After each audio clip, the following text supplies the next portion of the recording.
আমার ভাইয়েরা, আমার এই পৃথিবী এক সময় ছিল না, এক সময় থাকবেও না। আল্লাহ তাআলা একাই ছিলেন, তিনিই থাকবেন, এক সময় সব মেসাকার করে ফেলবেন। কুল্লু মান আলাইহা ফান ওয়া ইয়াবকা ওয়াজহু রাব্বিকা যুল জালালি ওয়াল ইকরাম। সব ফান, সব নাই হয়ে যাবে, সব শেষ, শুধু তোমার রব থাকবে। আল্লাহ তাআলা ছিলেন, তিনি চাইলেন একদল মানুষ পৃথিবীতে বানাবেন, যাদের নাম দেবেন খলিফা। তারা হবে আল্লাহর পক্ষ থেকে প্রতিনিধি, তারা আল্লাহর কথা মেনে পৃথিবীতে চলবে, তার ইবাদত করবে, তাকেই মেনে চলবে। এখন তাদেরকে আল্লাহ খেলাফত দেবেন, সম্মানের চূড়ান্ত শিখরে বসাবেন। নবী আদমকে বানাবেন, ফেরেশতা দিয়ে সিজদা করাবেন, আদমের সম্মান ফেরেশতার চেয়ে বাড়িয়ে দেবেন। এগুলো সব আল্লাহর পরিকল্পনার অংশ, এগুলো হুটহাট করে ঘটে নাই। এখন এই বনি আদম, এই আদম এবং তার সন্তানদের বসবাসের জন্য একটা জমিন লাগবে। যে জমিনটা যদি সবটা এলোমেলো হয়, উঁচু নিচু হয়, ঘর বানাবে কেমনে, থাকবে কেমনে, চাষ করবে কেমনে? তাই জমিনটাকে বিছানা বানালেন, যেন তারা চাষ করতে পারে, বাড়ি বানাতে পারে। আবার ভূমিকম্পের কারণে এলোমেলো হয়ে যাবে, তাই তিনি পাহাড় গুলাকে পেরেক বানালেন। এই জমিনের মাঝে তাদের খাবার সাপ্লাই দেওয়ার জন্য মাছ লাগবে, পানি লাগবে, তাই নদী নালা বানালেন। ওই পানির মাঝে মানুষের বর্জ্য পদার্থ যাবে, পানি নষ্ট হয়ে যেতে পারে, তাই সমুদ্রের মাঝে লবণ তৈরি করলেন। ওই লবণাক্ত পানি আকাশে উঠবে, সেখান থেকে মেঘমালা বানায়া বর্ষণ করবে, আবার এই দিয়ে সবুজ ফল ফসল জন্ম নেবে, মানুষ পানি জমায়া পান করবে। এটা আকাশে নেয়ার পরে ওই লবণাক্ত পানির লবণ আল্লাহ নিজে সরাইয়া দেন। টোটাল জমিনটাকে আল্লাহ পরিকল্পিত ভাবে বানালেন, এবং বানিয়ে তিনি কোরআনে ঘোষণা করছেন, খালাকালাকুম মা ফিল আরদি জামিআ। ও দুনিয়ার মানুষেরা শোনো, আমি জমিনে যত কিছু বানাইছি সব তোমাদের জন্য বানাইছি।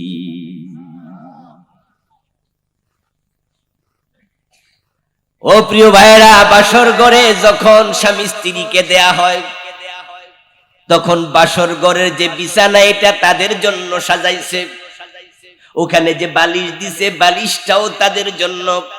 ওখানে যে ফুল দিছে, ফুলগুলো তাদের শোভাবর্ধনকারী বানানোর জন্য, তাদের জন্য। আবার টেবিলে পানি রাখছে, গ্লাস রাখছে, নাস্তা রাখছে, এগুলা স্বামী স্ত্রীর জন্যই। কারণ বাসর ঘরে দরজা বন্ধ করে দেবে, দুজন নারী পুরুষকে এক ঘরে দিয়ে দেবে। আমাদের মেয়ের বিয়ে হয়, ছেলের বিয়ে হয়, সেদিন বাসর ঘরের সবটা শুধু তাদের জন্যই নিবেদিত। এজন্য বাসর ঘরে কেউ ডিস্টার্ব করতেও যায় না। এই জমিনটা আমরা যা দেখি যা দেখি না, সবটা আল্লাহ বান্দাদের জন্য বানাইয়া দিছে। তামাম মাখলুকাত আপনার আমার সেবা দিচ্ছে। এবার কোরআনে আরেক আয়াতে বলছেন, শোনো, ওয়ামা খালাকতুল জিন্না ওয়াল ইনসা ইল্লা লিয়াবুদুন। তামাম মাখলুকাত বানাইছি তোমাদের জন্য। ও মানুষ শোনো, তোমাদের বানাইছি আমি আল্লাহ আমার ইবাদতের জন্য।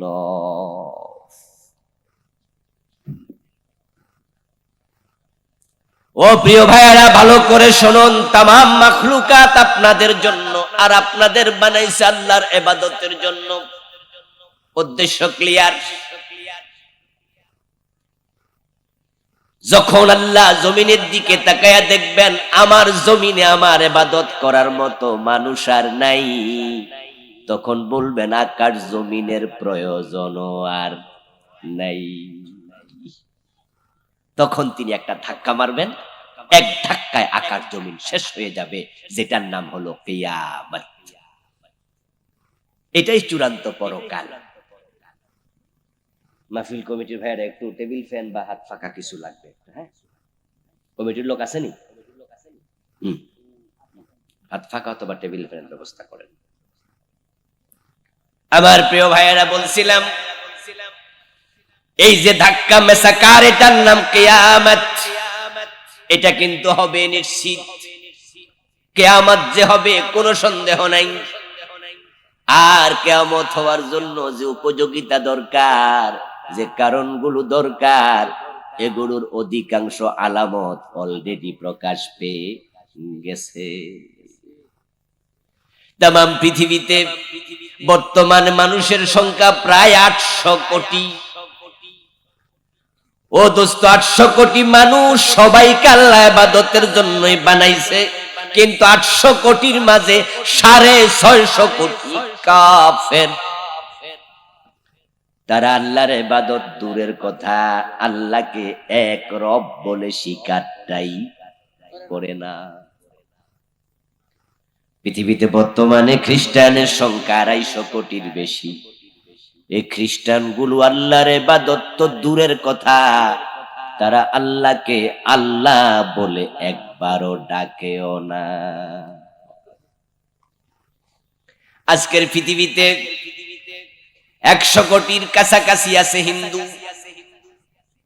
এই যে 100 কোটির কম বেশি হিন্দু, তারা আল্লাহকে আল্লাহ বলে না, হয়তো ঈশ্বর বলে, না হয় ভগবান বলে, খ্রিস্টানরা গড বলে। অথচ ঈশ্বর নামে আল্লাহর কোনো নামই নাই, ভগবান নামে আল্লাহর কোনো নামই নাই, গড নামে আল্লাহর কোনো নামই নাই। আল্লাহর মূল নাম হলো কি? এই ভাইরা চুপ কেন? বুঝে বলেন, আল্লাহর মূল নাম কি? আল্লাহ। ওর আল্লাহর ইবাদত দূরের কথা, আল্লাহকে আল্লাহ বলে ডাকো দেয় না।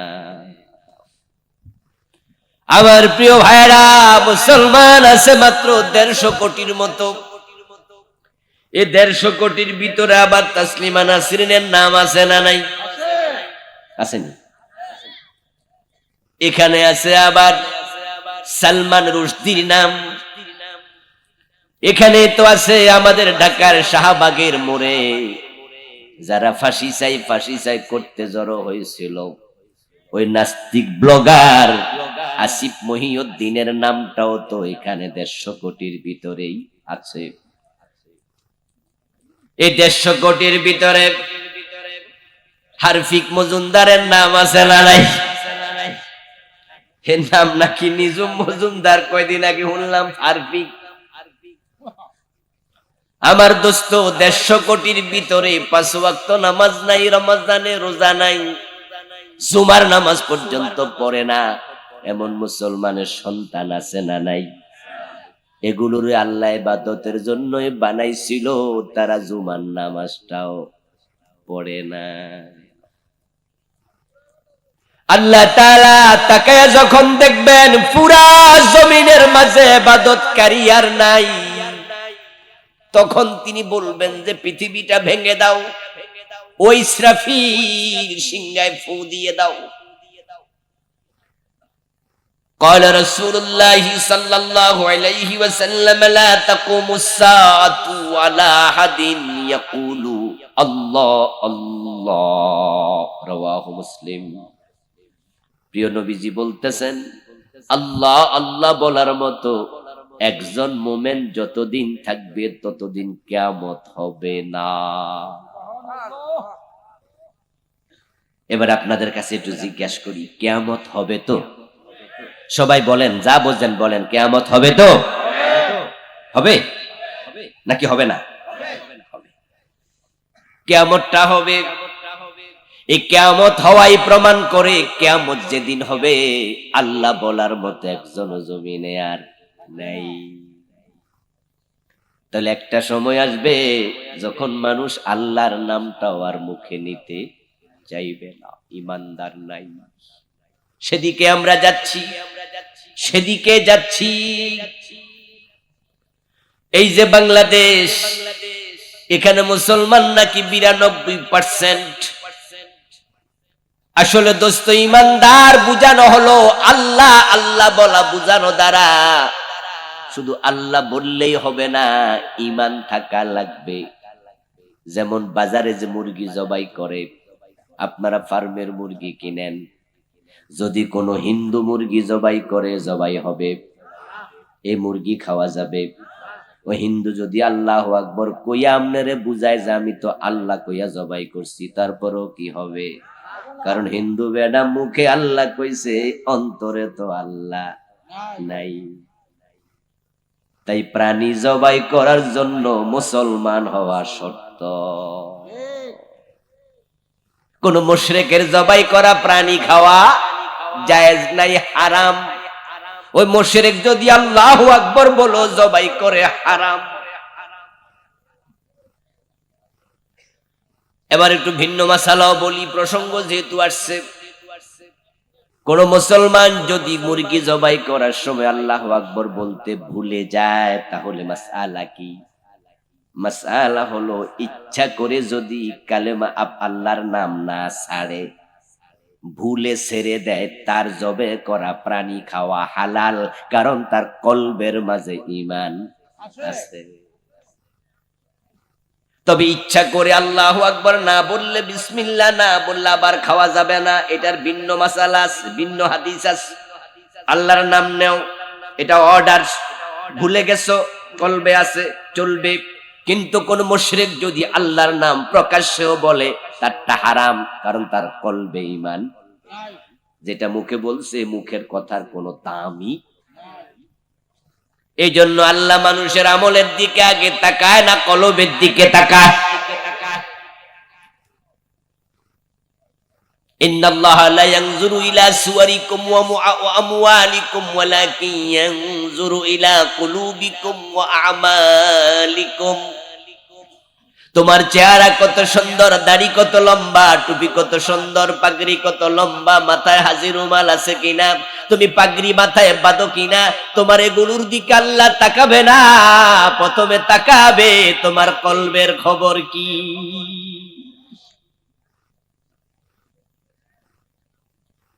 ও দোস্ত, যারা কাফের, যারা মুশরিক, তারা তামাম পৃথিবীতে এখন ছড়িয়ে পড়েছে, তাদের সংখ্যাই বেশি।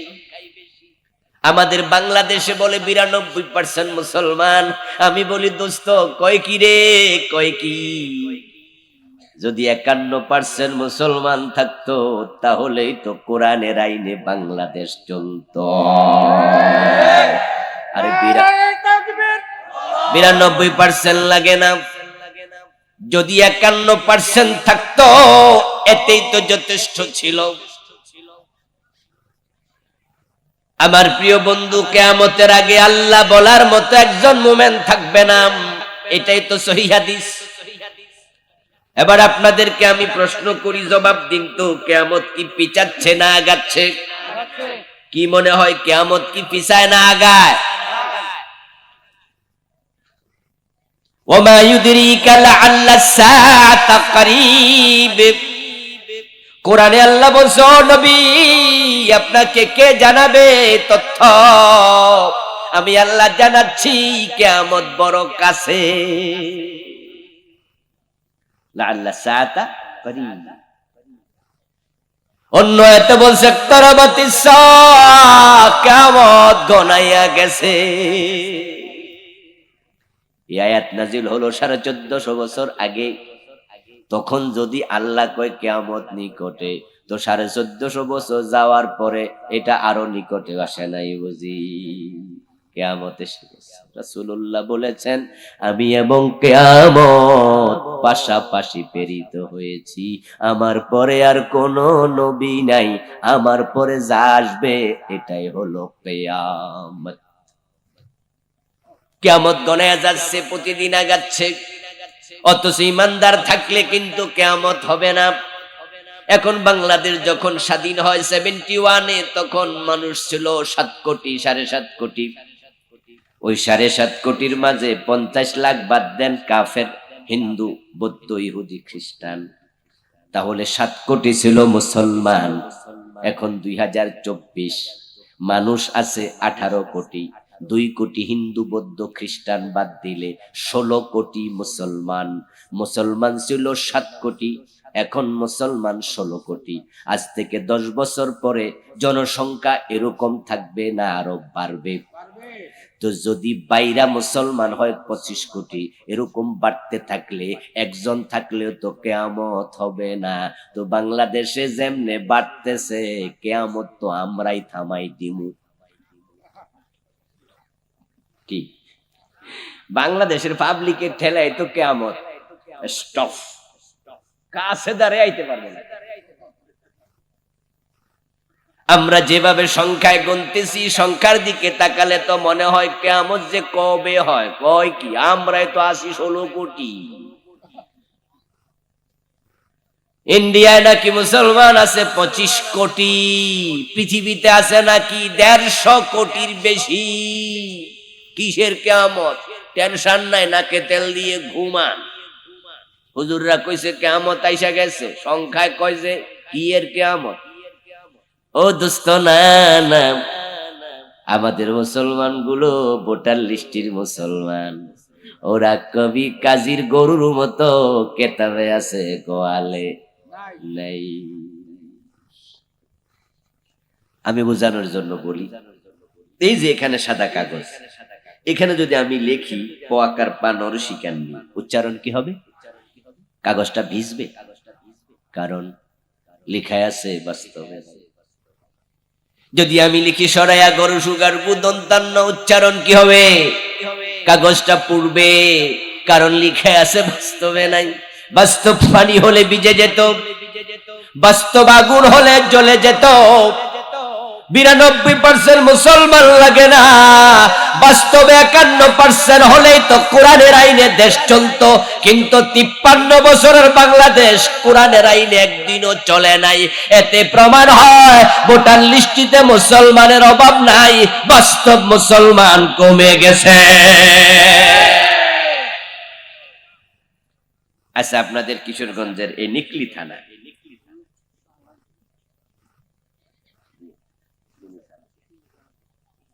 আপনাদের নিকলি থানায় আল্লাহর কোরআন সামনে নিয়া যদি নিকলি থানার সবচেয়ে বড় আলেম যিনি, কওমি হোক আর আলিয়া হোক, উনি যদি বলে যে কোরআন আমি সংসদে নিতে চাই, আগামী নির্বাচনে আমি এমপি হতে চাই, আমাকে সংসদে পাঠাইলে আমি সংসদে কোরআনের আইনের জন্য আমার স্পিকারের কাছে দাবি তুলব, তাহলে আপনাদের নিকলি থানায় কোরআনওয়ালা হুজুরকে ভোট দিয়া পাবলিক আদৌ কি এমপি বানাবে নাকি?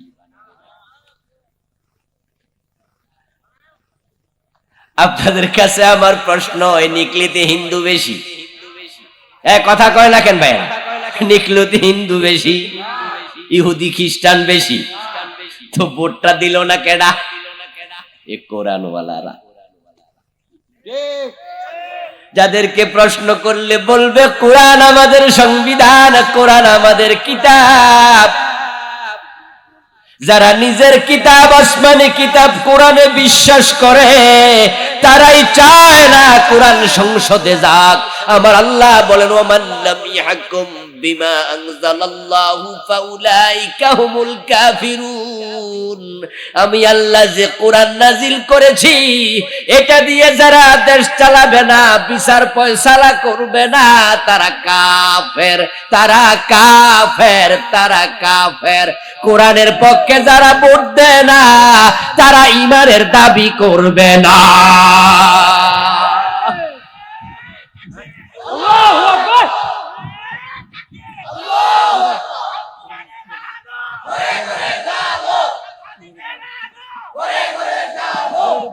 আমার দোস্ত, এরপরে এবার বলি, কোরআনের সব আইন মানতে রাজি না, কিন্তু আবার পুরা কোরআন মানি না এমন কথাও বলে না। এ জাতীয় লোক আছে না নাই? নামাজ পড়বেন নি? কয় জি। সোর ধরে হাত কাটবেন নি? কয় কি কোন, তাহলে সোরে ভাত খাইবো কি দিয়া? নামাজের কথা বললে এক বাক্যে রাজি, রোজার কথা বললে রাজি, বেরোজগারি পর্যন্ত রোজার বিরোধিতা করে না, বেনামাজিও নামাজের বিরোধিতা করে না, নবী মুহাম্মদ সাল্লাল্লাহু আলাইহি ওয়াসাল্লাম যে কোরআনের আইনে 10 বছর মদিনা রাষ্ট্র চালাইছে, ওই কোরআনের আইনে দেশ চালাতে হবে এটা বললে চেহারা কালো হয়, বিরোধিতা করে এমন নামাজি আছে না নাই? সে কি পুরা কোরআন অস্বীকার করে নাকি? নামাজ মানে, রোজা মানে, কিন্তু কোরআন দিয়ে দেশ চালাতে হবে এটা মানে না। এই লোকটাও কাফের, এই লোকটাও কাফের, কোনো সন্দেহ নেই। আল্লাহ নিজে বলছেন, ইয়াকুলুনা নুমিনু বিবাদিন ওয়া নাকফুরু বিবাদিন ইউরিদুনা ইয়াত্তাখিযু বাইনা যালিকা সাবিলা উলাইকা হুমুল কাফিরুনা হাক্কা। কে বলতেছেন? কথা কার? তারা বলো চালাক, বড় চালাক মানুষ, তাই মানি না বলে না। মানি না বললে তো পাবলিক কব তোরে ভোট দিব না, তুই কাফের, তুই মুরতাদ। এজন্য কয় নামাজ পড়ি, রোজা রাখি, মানি। আবার কয় সব মানো, কয় সব কি আর পারিনি। হুজুর আপনারা হুজুর মানুষ, আপনারা কোন, আপনারা পারবেন, আমরা পারি না সব। আল্লাহ বলছে তারা বলে কিছু মানি কিছু মানি না, তারা মাঝামাঝি রাস্তা খোঁজে। যারা সবটা মানে না, উলাইকা হুমুল কাফিরুনা হাক্কা, তারা অরিজিনালি কাফের। এভাবে কুফরি করবে মানুষ, শিরিক করবে মানুষ, পীরের পায়ে সেজদা দিয়ে ঈমান হারাবে, গণকের কাছে হাত দেখাইয়া ঈমান হারাবে, নবী রাসূল পীর বুজুর্গ গায়েব জানে এই আকীদা লালন করে ঈমান হারাবে, মাজারে মানত করে ঈমান হারাবে, ধর্ম যার যার উৎসব সবার বলে ঈমান হারাবে, জনগণ সকল ক্ষমতার উৎস বলে ঈমান হারাবে। তারা শিরিক করবে, কুফর করবে, নেফাক করবে, বিভিন্ন জায়গায় ধাক্কা খাইয়া খাইয়া ঈমান হারাতে হারাতে ঈমানদার তামাম দুনিয়ায় কমে যাবে। আমার আল্লাহ তাকায়া দেখবেন তামাম বাংলাদেশে মানুষ আছে 30 কোটি, 25 কোটি, 27 কোটি, ঈমানদার আছে মাত্র 500 জন। বাইতুল মুকাররম মসজিদে নামাজি আছে অনেক, ঈমানদার বড় কম। আপনাদের কিশোরগঞ্জ জামে আমদাদিয়ার পাশে বড় শহীর অভাব নাই, কিন্তু আল্লাহ তাকায়া দেখবে ঈমানদার কম। যারা পীরের পায়ে সেজদা দেয় তারা কি জুমার নামাজে যায় না? কথা বলেন না, যায় না? আটরশির মুরিদ ডাইরেক্ট বাইতুল মুকাররমের খতিব মাওলানা সালাউদ্দিনের নাম মনে আসেনি? এখনো কিন্তু বাইসাই আছে। গত সরকার উনাকে বাইতুল মুকাররমের খতিব বানাইছে, জাতীয় মসজিদে ইমামতি করে, অথচ আটরশির মুরিদ। আর আটরশি দরবার আমার চোখ সাক্ষী, ওই পীর মরে গেছে, যেটা আমি নিজে গিয়ে দেখলাম গত বছর এক সফর, ওইদিকে যাওয়ার পথে ঢুকলাম, দেখি 2 জন কবরে সেজদায় পড়ে আছে। আমি দেখেছি, আমার চোখ সাক্ষী, শুনে বলি নাই, দেখে বলছি। যেই দরবারে পীরের মুরিদেরা কবরে সেজদা দেয়, ওই দরবারে এত বড় খতিব মুরিদ হয় কেমনে? আল্লাহ তাকায়া দেখবেন মুসল্লি অনেক, ঈমানদার নাই। প্রিয় নবীজি এটা বলেছেন, ইয়াতি আলান নাসি জামান ইয়াজতামিউনা ফিল মাসাজিদি লাইসা ফীহিম মুমিন। এমন এক জামানা আসবে মানুষগুলো মসজিদে জামাতের সাথে নামাজ পড়বে বটে, কিন্তু লাইসা ফীহিম মুমিন, তাদের মাঝে ঈমানওয়ালা একটাও থাকবে না। तमाम बांग्लादेशे 500-600 मोमेन, सऊदी अरबे 1000-1500 मोमेन, तमाम पृथिवीते 4-5 मोमेन मानुष आछे 900 कोटी, 1000 कोटी, 1200 कोटी। ওই 5000-7000 এর জন্য এত বড় দুনিয়া আল্লাহ রাখবে না। আল্লাহ সিদ্ধান্ত নেবেন এই 500 জন মুমিনকে আমি নিয়ে আসবো আমার কাছে। এই 4-5000 যারা আছে একটা বাতাস পাঠাবেন ইয়ামান নামক দেশ থেকে, ওই বাতাস যার গায়ে লাগবে, যার কলবে সরিষা পরিমাণ ঈমান আছে, সে মরে যাবে। قال رسول الله صلى الله عليه وسلم إن الله يبعث ريحا من اليمن ألين من الحرير ইয়ামান নামক দেশ থেকে আল্লাহ একটা বাতাস ছেড়ে দেবেন, যার স্পর্শ হবে, কোমলতা হবে রেশমি কাপড়ের চেয়ে আরো নরম। ওই বাতাসটা হবে বড় আরামদায়ক। فلا تدعوا أحدا من كان في قلبه مثقال حبة من الإيمان إلا قبضته। যার অন্তরে মিটি মিটি করছে ঈমান, সামান্য ঈমান ওয়ালা মুসলমান, কিন্তু সে কাফের নয়, মুশরিক নয়, ঈমানটা বড় দুর্বল। যাদের ঈমান আছে বাতাস লাগার সাথে সাথে সে মরে যাবে। এই বাতাসটা পৃথিবীর শেষ প্রান্তে চারদিকে পৌঁছা যখন শেষ, তখন টোটাল জমিনে ইমানদার একজনও আর থাকবে না। এবার আল্লাহ তাআলা ইসরাফিল আলাইহিস সালামকে বলবে, ইসরাফিল, ইবাদতের জন্য বান্দা বানাইছিলাম, বান্দাদের বসবাসের জন্য জমিন বানাইছিলাম। এখন যেহেতু আমার বান্দা নাই, ইবাদতকারী নাই, এই জমিন আর রাখিস না, ফুমার। ইসরাফিল আলাইহিস সালাম সিংহায় 3 বার ফু দেবেন। প্রথমবারের ফুকে বলা হয় নাফখাতুল ফাজঈ, দ্বিতীয় বারের ফুৎকারকে বলা হয় নাফখাতুস সাকি, তৃতীয় নম্বর ফুৎকারকে বলা হবে নাফখাতুল কিয়ামি। প্রথম ফুৎকার যখন তিনি দেবেন, ইযা জুলজিলাতিল আরদু জিলজালাহা, তামাম পৃথিবী প্রচন্ড ঝাঁকুনি খাবে। ইসরাফিলের সিংহার ফুয়ের সাথে সাথে পৃথিবীকে আল্লাহ তাআলা এমন একটি ভূমিকম্প দেবেন, মহা ধাক্কা দেবেন। ওয়া খরাজাতিল আরদু আসকালাহা, আল্লাহ নিজে বলছেন, শোনো, ওই ধাক্কার সাথে সাথে পৃথিবীর পেট ফেটে যাবে, জমিনের পেট ফেটে যাবে। জমিনের তলায় স্বর্ণের খনি, গ্যাসের খনি, দস্তার খনি, তামার খনি, জমিনের পেটে যত খনি আছে জমিন সব পেট থেকে উগরে দেবে। আমরা যখন খাবার দাবার গ্রহণ করি, পেট যদি একটু খারাপ হয় আমরা হঠাৎ মাঝে মাঝে বমি করি না? যেদিন আপনি বমি করেন ওই দিন যদি মাছ খান, তাহলে বমির সাথে কি বের হবে? গোস্ত। কি বের হবে? যদি আপনি সেদিন গোস্ত খান তাহলে কি বের হবে? অর্থাৎ পেটে আছে যাহা, বমি করলে বের হবে ঠিক তাহা। জমিনের পেটে যা আছে জমিন সব বের হবে। এমন ধাক্কা আল্লাহ তাআলা পৃথিবীকে মারবেন, এত ভয়াবহ ধাক্কা কেউ কোনোদিন দেখেনি। আল্লাহ বলছে, ইয়া আইয়ুহান নাসুত্তাকু রাব্বাকুম, ও মানুষেরা তোমাদের সে রবকে ভয় করো যিনি এ ধাক্কাটা মারবে। ইন্না জালজালাতাস সাআতি শাইউন আযীম, জেনে রাখো কিয়ামতের ধাক্কা বড়ই ভয়াবহ।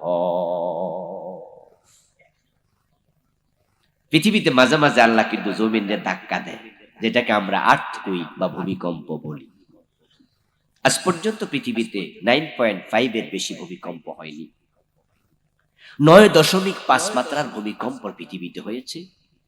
বাংলাদেশে মাঝে মাঝে হয়, এগুলোর মাত্রা থাকে 6.something, 5.something। আজ থেকে কয়েক বছর আগে ইন্দোনেশিয়ার বালি দ্বীপে, সুমাত্রা দ্বীপে, ভারত মহাসাগরের 4000 ফিট গভীরে পানির নিচে একটা ধাক্কা মারছে। ওটার মাত্রা ছিল 8.something। আর সেখানে সাথে সাথে ভারত মহাসাগরের পানি 30 ফিট উঁচু হয়ে গেছে, 3 তলা বিল্ডিং এর ছাদ। ইন্দোনেশিয়ার অনেকগুলো দ্বীপ ডুবে গেছে, তার মাঝে একটি বালি দ্বীপ। আমি ওখানে 3-4 বছর আগে গিয়েছিলাম ঘুরতে। ওখানে 6 তলার উপর বিল্ডিং দেখিনি, প্রায়গুলো 3 তলা 4 তলা। দ্বীপ রাষ্ট্র, ওই দ্বীপ পুরাটা পানিতে ডুবে গিয়েছিল 1 সেকেন্ডের, 2 সেকেন্ডের ভিতরে। হাজার হাজার নৌযান জায়গায় ডুবে গেছে। শ্রীলঙ্কা এফেক্টেড হয়েছে, ইন্ডিয়া হয়েছে, আমাদের বাংলাদেশও কুয়ার পানি, পুকুরের পানি পারে উঠে গেছে। মনে আসেনি আপনাদের? 10-12 বছর আগে মাত্র 8 মাত্রা 8.5 মাত্রার ধাক্কায় যদি পুকুরের পানি পাড়ে উঠে যায়, এখান থেকে ইন্দোনেশিয়া কত হাজার মাইল দূরে ধাক্কা মারছে, সেখানে পানি নড়ে এখানে। আর আল্লাহ যদি 100 মাত্রায় ধাক্কা মারে তখন হবে কি? আল্লাহ তাআলা বলতেছে, শোনো, ইয়াউমা তারাউনাহা তাযহালু কুল্লু মুরদিআতিন আম্মা আরদাআত ওয়া তাদউ কুল্লু যাতি হামলিন হামলাহা। কিয়ামতের ধাক্কা যেদিন আল্লাহ মারবেন, তখন পৃথিবীতে যত মায়ের পেটে বাচ্চা থাকবে, গরু, ছাগল, আমাদের মা বোন মহিলা, বিভিন্ন পশু, বাঘ, বল্লুক সহ যত মায়ের পেটে বাচ্চা থাকবে, আল্লাহ বলেন তাদাউ কুল্লু যাতি হামলিন হামলাহা, ওই ধাক্কার সাথে সাথে সবার পেটের বাচ্চা মাটিতে পড়ে যাবে। কি ধাক্কা! পেটে বাচ্চা থাকবে না, সব বাচ্চা পেটে থাকবে। কাইফা তাত্তাকুনা ইন কাফারতুম ইয়াওমান ইয়াজআলুল বিলদানা শিবা। অন্য আয়াতে আল্লাহ তাআলা বলছেন, তোমরা সেদিনকে কেমনে অস্বীকার করলে তোমরা আল্লাহকে আর কি ভয় করলা? ওই দিনকে ভয় করো, ওই ধাক্কাকে ভয় করো। ওই ধাক্কার সময় তামাম দুনিয়া যত বাচ্চা পোলাপান থাকবে সবগুলো বুড়া হয়ে যাবে। এমন ধাক্কা আল্লাহ মারবে, যত পোলাপান থাকবে 10-12 বছর 9 বছরের বয়সী সবগুলোর মাথার চুল এক মুহূর্তে পাক ধরে যাবে। কঠিন ধাক্কা। ওয়াকালাল ইনসানু মা লাহা, তখন মানুষগুলো মাতাল হয়ে যাবে, শুধু বলবে কি হলো কি হলো। ওয়াতারান্নাসা সুকারা, মানুষ মদ খাইলে যেমন মাতাল হয়, মাতাল যখন কথা বলে কি বলে নিজেও বোঝে না, তার কথার জবাব অন্য কোনো মাতাল দেয় না। 5 জন মদ খাইছে, 5 জনে মাতাল হইছে, সবাই কথা বলে কিন্তু জবাব দেয় না, কি যে বলে বুঝে না। তামাম দুনিয়া তখন যত মানুষ থাকবে ওই ধাক্কার সাথে সাথে সবাই মাতাল হয়ে যাবে। ওয়ামা হুম বিসুকারা, আল্লাহ বলছেন তবে তারা কেউ মদ খায় নাই, মদ খাইয়া মাতাল হয় নাই। ওয়ালাকিন্না আযাবাল্লাহি শাদীদ, বরং আল্লাহর আযাব বড় কঠিন। ওই ধাক্কার সাথে সাথে দুনিয়ার চিত্রটাই পাল্টে যাবে। তারা তখন শুধু বলবে কি হলো কি হলো কি হলো। ওয়ালা ইয়াসআলু হামিমুন হামিমা, একজন বন্ধু আরেকজন বন্ধুকে মনের কথা বলবে না। সবাই মাতলামি করবে, পৃথিবী ডুলতে থাকবে, হেলতে থাকবে, পেট থেকে স্বর্ণের খনি রূপার খনি বের হতে থাকবে, এরকম চলিতে থাকবে অনেকক্ষণ। এবার আল্লাহ বলবেন ইসরাফিল আর একটা ফু দিয়ে দাও। ইসরাফিল আলাইহিস সালাম দ্বিতীয় ফু দেবে, সাথে সাথে আকাশ এবার ফেটে যাবে। ইযাস সামাউ ফাতারাত ওয়া ইযাল কাওয়াকিবু ইনতাসারাত ওয়া ইযাল বিহারু ফুজ্জিরাত। সুবহানাল্লাহ পড়ে, সুবহানাল্লাহ। ইযাস সামাউ ফাতারাত, আকাশ ফেটে যাবে।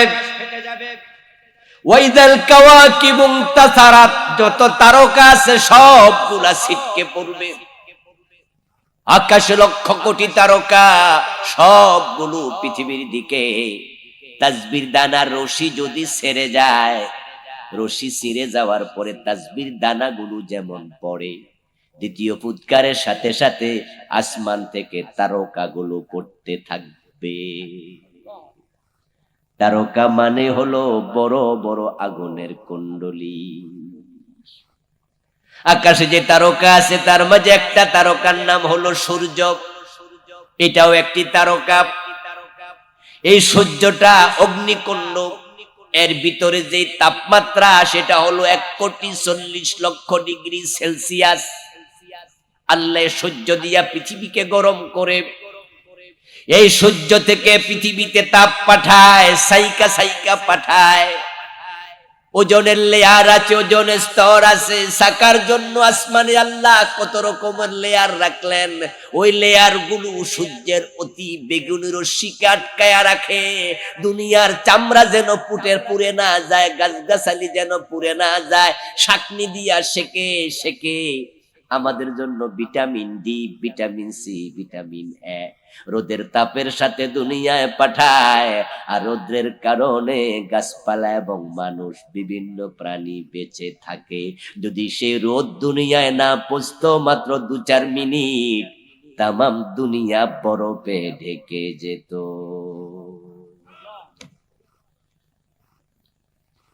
ওই সূর্যের তাপ আসে মাত্র 32-33 ডিগ্রি সেলসিয়াস। বাংলাদেশে একবারে গরমকাল যখন, তখন 40-এর বেশি খুব একটা আসে না।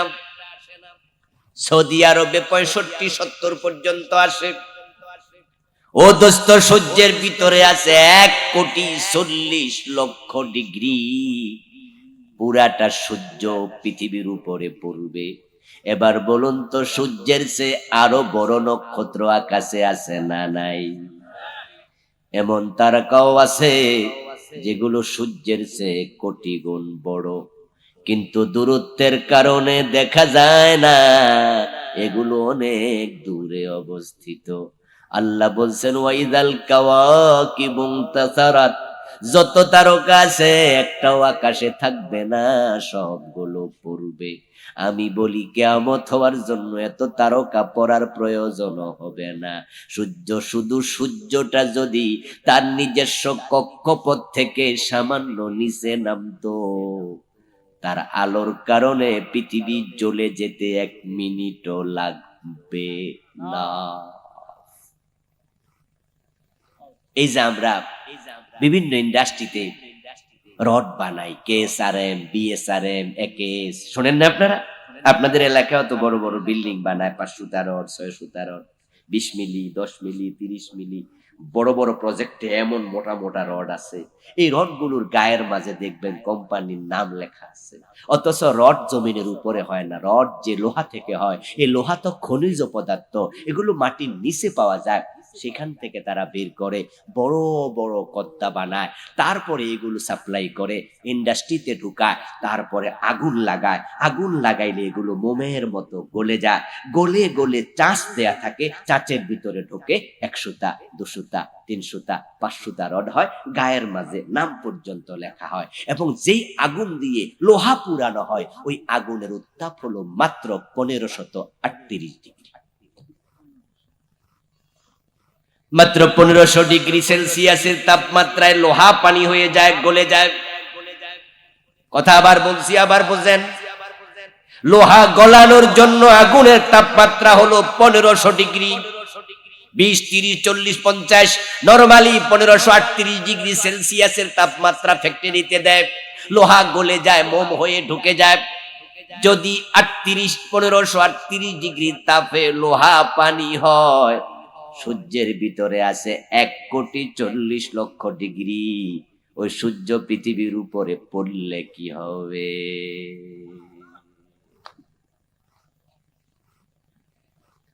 তামাম পৃথিবী শেষ হয়ে যাবে মুহূর্তের ভিতরে। এজন্য এটার নাম নাফখাতুস সাক। ونفخ في الصور فصعق من في السماوات ومن في الأرض إلا من شاء الله।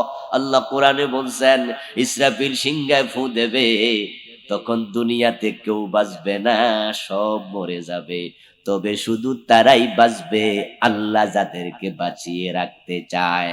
পৃথিবীর যত আগুনই হোক না কেন, আল্লাহ যদি বাঁচাতে চায়, বাঁচানোর ক্ষমতা আল্লাহর আছে না নাই? ইল্লা মান শা আল্লাহ। এগুলো আল্লাহর কারিশমা, আল্লাহর কুদরাত। আল্লাহ বলেন যে আমি আল্লাহ যদি চাই তাহলে আমি বাঁচাইতে পারবো। সুবহানাল্লাহ পড়ে বাবা। ইব্রাহিম আলাইহিস সালামকে আগুনে ফেলে নাই? কথা বলেন না। নমরুদের লোকেরা ইব্রাহিম নবীকে আগুনে ফেলে নাই? আগুন উনাকে পোড়াইতে পারছে? উনার গায়ের জামাটা পোড়াইছে? পশম পরাইছে, বাঁচাইছে কে? কুল্লা ইয়া নারু কুনি বারদা। ইব্রাহিম আলাইহিস সালাম যখন আগুনে পড়তেছেন তখন তিনি আল্লাহর সাথে কথাবার্তা কইয়া পড়ছে। সুবহানাল্লাহ পড়ে। ইব্রাহিম নবী সরকির উপরে নিচের দিকে তাকিয়ে দেখেন লোকেরা সরকি টানে, রশিটা তার মাজায় বাঁধা। সরকি যখন ঘুরবে প্রচন্ড রূপে তখন তারা রশিতে ঢিল দেবে, উনি মাঝখানে পড়ে যাবেন। নিচের দিকে তাকায়া ইব্রাহিম আলাইহিস সালাম দেখেন যারা চরকি টানতেছে তাদের মাঝে ওনার বাবা আজরটাও আছে। জন্মদাতা বাবা সন্তানকে আগুনে পোড়ানোর জন্য রশি টানতেছে। এটা দেখে ইব্রাহিম আলাইহিস সালাম খুব কষ্ট পেলেন। কষ্ট পেয়ে তিনি আবার আল্লাহর সাথে কথা বলতে শুরু করলেন। ইবনু কাসিরে এসেছে, তাফসীর ইবনু কাসির আল্লামা ইমাদউদ্দিন ইবনু কাসির রাহিমাহুল্লাহ বলেন, ইব্রাহিম নবী বলছে, ইয়া রাব্বি ইন্নাকা ফিস সামাই ওয়াহিদুন ওয়া আনা ফিল আরদি ওয়াহিদুন আবুদুক। ও আমার আল্লাহ, সুবহানাল্লাহ পড়ে, ও আমার রব। বিপদে পড়লে কথা হবে কার সাথে? সাহায্য চাইবেন কার কাছে? যার কেউ নাই তার কে থাকে? আল্লাহ। আল্লাহ আনা জন্নে আব্দি বি, আনা জন্নে আব্দি বি, আনা ইনদা জন্নে আব্দি বি। হাদিসে কুদসি সহিহ বুখারী। আল্লাহ তাআলা বলছেন, আমি আমার বান্দার ধারণার মতো তার সাথে থাকি, সে আমাকে যেমন মনে করে আমি তেমন হই। সুবহানাল্লাহ। ইব্রাহিম নবী আগুনে পড়ে যাবেন, তিনি ভাবছেন আমার আল্লাহ আমার জন্য এনাফ, আল্লাহ এনাফ হয়েছে, আগুন পোড়াতে পারেনি। আল্লাহর সাথে কথাবার্তা বললেন, আর আপনাকে কেউ যদি রশি দিয়া বাঁধে আর আপনি মনে মনে কোন এমন ভাবে বাঁধছে কেউ ছুড়াইতে পারবো না, আল্লাহ কয় তোরে আমিও ছুড়াবো না। তুমি ভাবো যেমন আল্লাহ হবেন তেমন। এই জন্য বিপদে মুসিবতে ভরসা করতে হবে কার উপর? ইব্রাহিম আলাইহিস সালাম বলো, আমার রব জমিনের দিকে তাকাও, দেখবা তোমার গোলাম আমি ইব্রাহিম একাব, আমার বাবাটাও আমার পক্ষে নাই। তবে শোনো আমার আল্লাহ, এজন্য কিন্তু আমি হতাশ নই। হাসবি আল্লাহু নি'মাল ওয়াকিল, নি'মাল মাওলা ওয়া নি'মান নাসির। ও আল্লাহ, তুমি বন্ধু হিসাবে আমার জন্য যথেষ্ট, তুমি কর্ম সম্পাদনকারী হিসাবে যথেষ্ট। আমি তোমাকে বন্ধু অভিভাবক হিসাবে গ্রহণ করেছি। तमाम জাতি আমার বিরুদ্ধে চলে গেলে আমার কোনো পরোয়া নাই। सारे दुनिया हो मुखालिफ, कुछ नहीं नुकसान है, कुछ डर नहीं कुछ गम नहीं, जब रहमते रहमान है। ইব্রাহিম আলাইহিস সালাম আল্লাহর উপর ভরসা করলেন, আল্লাহ খুশি হয়ে গেলেন। ইব্রাহিম আগুনে পড়ে গেল। আল্লাহ বলে কুল্লা, আমি তখন ডাক দিলাম, বললাম ইয়া নারু, ও আগুন, কুনি বারদা, তুমি ঠান্ডা হয়ে যাও। আমি বললাম আগুন, চেঞ্জ ইউর ক্যারেক্টার, চরিত্র পরিবর্তন করো। আগুন, তোমার চরিত্র হলো উত্তপ্ত হওয়া। আমি আল্লাহ অর্ডার করছি তুমি আজকে উল্টে যাও, তুমি ঠান্ডা হয়ে যাও। বেশি হারাম খায় কি দিয়া? মিথ্যা বলে কি দিয়া? গীবত করে কি দিয়া? কোরআনের বিরুদ্ধে যে মিছিল করে স্লোগান দেয় কি দিয়া? আলেমদের বিরুদ্ধে সাক্ষী দিছে আদালতে খাড়াইয়া কি দিয়া? এ মুখ দিয়া সাক্ষী দিয়া আল্লামা সাইদিকে 13 বছরের কারাদণ্ডের আসামি বানিয়েছে। উনার মামলায় কি সাক্ষী ছিল না? সাক্ষী ছিল না? ওরা মুখ দিয়া সাক্ষী দেয় নাই? বলে নাই উনি হত্যাকারী, উনি দর্শনকারী, উনি যুদ্ধাপরাধী? বলে না আমি দেখেছি? মিথ্যা কথা বলেছে। সার পাবি না, সার পাবি না। দুনিয়ার লোভে পইরা, ক্ষমতার লোভে পইরা বড় আলেমদের বিরুদ্ধে মুখ ব্যবহার করেছি, সেদিন আল্লাহ মুখের উপর উল্টায়া দেবে। কোন নেতা তোরে বাঁচাইতে পারবে না, কেউ বাঁচাতে পারবে না। ওয়ালা নুকিমু লাহুম ইয়াওমাল কিয়ামাতি ওয়াজনা, সূরা কাহফে আল্লাহ তাআলা বলেন এই মানুষগুলোর জন্য আমি মিজানের পাল্লা দাঁড় করাবো না, ওদের কোনো হিসাব নিকাশি নাই, বিনা হিসাবে দোজখী। এই লোকগুলো যখন উল্টে উল্টে যাবে ফেরেশতারা দেখবে, ফেরেশতারা দেখে তাদেরকে ধরে ফেলবে। ইউরাফুল মুজরিমুনা বিসীমাহুম ফায়ুখাযু বিন নওয়াসি ওয়াল আকদাম। আমার সাথে পড়ুন, ফাবিআইয়ি আলাই রাব্বিকুমা তুকাজ্জিবান। আল্লাহ সূরাতুর রহমানে বলছে এই পাপিষ্ঠদেরকে দেখে ফেরেশতারা চিনে ফেলবে, তাদের পায়ের তলায় ধরবে, মাথার চুলের অগ্রভাগে ধরবে, ধরে মেরুদণ্ডের হাড্ডি ভেঙ্গে ফুটবলের মতো গোল বানাইয়া ফেলবে। ইউরাফুল মুজরিমুন বিসীমাহুম, তাদের এই চিহ্ন দেখে ফেরেশতারা বুঝবে উল্টা কেন রে, উল্টা চলে কেন, বুঝছি দুনিয়ায় উল্টাই তো চলেছ, আজকে আল্লাহ উল্টায়া দিছে। ইউখাযু বিন নওয়াসি, নওয়াসি শব্দটা নাসিয়াতুন শব্দের বহু বচন। নাসিয়াতুন মানে কপালের অগ্রভাগের চুল, আকদাম কদমের বহু বচন, কদম মানে পায়ের তলা, এখান থেকে কদম বুসি, শোনেন নাই? কদম বুসি, পা চুমু খাওয়া, পা সালাম করা। ফেরেশতারা কদমে ধরবে আর মাথার চুলের অগ্রভাগে ধরবে, ধরে উল্টায়া ফেলবে। তারপর আল্লাহ বলবে জাহান্নামে ফেলে দাও, তাদের কোনো বিচার দরকার নাই, বিনা হিসাবে জাহান্নামী। ও দোস্ত থাকলো আর হাসরের ময়দানের লোকেরা জাহান্নামে একদল চলে গেল, আর সে আজিম থেকে 4-5 মিনিট 7 মিনিট 10 মিনিট পর একদল জান্নাতে চলে গেল। এখন হাসরের ময়দানের লোকেরা 50,000 বছর সময় তাদের কাটবে না, কষ্টের কোনো শেষ নাই, গামের মাঝে হাবুডুবু খাচ্ছে। তখন রাসূলুল্লাহ সাল্লাল্লাহু আলাইহি ওয়াসাল্লাম আল্লাহর কাছে এক পর্যায়ে সুপারিশ করবেন, আল্লাহ এই লোকগুলোর কষ্ট অসহনীয়, আপনি একটু হিসাব নিকাশ শুরু করেন। তখন রাসূল আল্লাহর কাছে বলার পরে আল্লাহ হিসাবের জন্য আসবেন। এবার মানুষের আমলনামা হাতে দেয়া হবে, তারপর পুরা জীবনে যা করেছে পুঙ্খানুপুঙ্খ হিসাব দিতেই হবে। এখন আপনি কোন দলে আছেন আত্মসমালোচনা করেন। যদি এখানে থাকেন তাহলে হিসাবের জন্য প্রস্তুতি নেন। ভাববেন না যা খাইছেন আল্লাহ ভুলে গেছে, ভাববেন না যা বলেছেন আল্লাহ ভুলে গেছে, ভাববেন না যা করেছেন আল্লাহ ভুলে গেছে। ওয়া কুল্লা শাইইন আহসাইনাহু কিতাবা, সব আমি লিখেছি। ওয়া কুল্লা ইনসানিন আলজামনাহু তায়রাহু ফি উনুকিহি ওয়া নুখরিজু লাহু ইয়াওমাল কিয়ামাতি কিতাবান ইয়ালকাহু মানশুরা ইকরা কিতাব কাফা বিনাফসিকাল ইয়াওমা আলাইকা হাসিবা। গর্দানের ভিতরে ক্যামেরা ঢুকাইয়া দিছি, সব রেকর্ড পড়, তো আমল পড়তেই হবে, হিসাব দিতেই। এজন্য সাবধানে কাজ করবেন, সাবধানে কাজ করবেন। ওমর ফারুক বলেছেন হাসিবু আনফুসাকুম ক্বাবলা আন তুহাসাবু ওয়াজিনু আনফুসাকুম ক্বাবলা আন তুজানু। আল্লাহর কাছে হিসাব দেওয়ার আগে নিজের হিসাব নিজে করো, আমলের ওজন আল্লাহ তো দেবে, নিজের আমলের ওজন নিজে করো, আত্মসমালোচনা করো। দুনিয়ার মাঝে সেই চালাক যে আত্মসমালোচনা করে। আমরা কি নিজের সমালোচনা করি না মানুষেরটা করি? কারটা বেশি? আস্তাগফিরুল্লাহ, নিজেরটা করো, নিজেরটা। আসুন প্রিয় ভাইরা, আখিরাতের কথা মাথায় রেখে দুনিয়া সাজাই। এই সন্তান, এই পরিবার কেউ আপনার সাথে সঙ্গী হবে না। ছেলে দেখলে মা পালাবে, মা দেখলে বাপ পালাবে, স্বামী দেখলে স্ত্রী পালাবে। নিজের আমলের হিসাব নিজে দিতে হবে। সুদ খাইলা কার জন্য, হিসাব দিল কে? ঘোষ খাইলা কার জন্য, হিসাব দিল কে? জমি দখল করলা, ওজনে কম দিলা, মানুষের জাল দলিল করে জমি দখল করলা, মরে গেলা 3.5 হাত, জমি খাইলো কে? আর কবরে মাইরি খাইলো কে?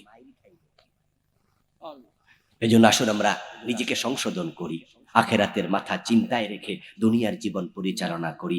আল্লাহ তুমি তৌফিক দাও, সবাই বলেন আমিন।